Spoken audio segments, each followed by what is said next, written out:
Rakan tugas Hasimi Muhammad berpeluang membuat liputan pengebumian Saleh bin Jonet di Subang Jaya dan untuk mengetahui perkembangannya, Hasimi telah pun bersedia di talian. Hasimi, boleh teruskan dengan laporan? Baik, terima kasih Hafizi di Bukit Kewangan. Betul, tadi telah pun selesai upacara majlis pengebumian jenazah Allahyarham Saleh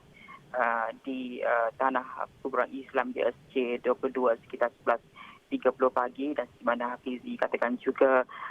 jenazah Allahyarham telah pun selesai disembahyangkan di Masjid Abu Bakar As-Siddiq Subang Jaya sekitar 10.30 pagi tadi, dan seperti mana dimaklumkan juga ketika mana perintah kawalan pergerakan bersyarat PKPB di mana SOP perlu dipatuhi ketika upacara pengebumian juga turut hanya dihadiri oleh keluarga terdekat dan juga beberapa sahabat handai Allahyarham sahaja, dan kita dapat lihat juga di suasana di tanah perkuburan sebentar tadi begitu sayu, sedikit hiba dan sebagainya, walaupun hanya dihadiri oleh beberapa ahli keluarga terdekat saja, dan kita juga sempat berkesempatan melihat anak Allahyarham iaitu Anas Saleh yang ketika ini berada di luar negara sempat melakukan sidang video untuk melihat proses pengebumian Allahyarham bapanya sendiri, dan dalam proses itu juga kita berkesempatan untuk mendapatkan reaksi respon kepada ahli keluarga dan juga anda yang sempat hadir untuk memberikan orang kata perhargaan atau terakhir kepada Allahyarham, di mana kita sempat juga mendapatkan interview daripada anak Allahyarham iaitu Adam Kabir sebentar tadi, bagaimana tempoh hayat Allahyarham itu sepanjang kenangan bersama dengan Allahyarham disifatkan oleh Adam Kabir sebagai satu kenangan yang begitu besar, walaupun di saat-saat akhir hayat Allahyarham bapanya itu tiada ataupun ungkapan yang spesifik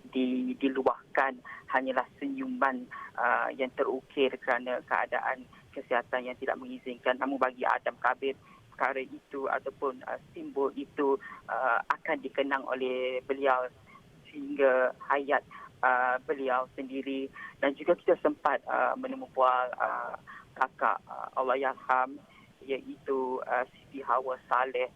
yang juga berkongsi bagaimana kehilangan Allahyarham ini merupakan bukan sahaja satu kehilangan besar buat keluarga, malah juga kepada dunia sastera negara itu. Dikongsikan bagaimana sifat perwatakan Allahyarham ini yang mungkin tidak diketahui umum, bagaimana pengorbanan beliau bukan sahaja dalam menghasilkan karya-karya yang begitu puitis, kreatif dan langsang, tapi pengorbanan beliau terhadap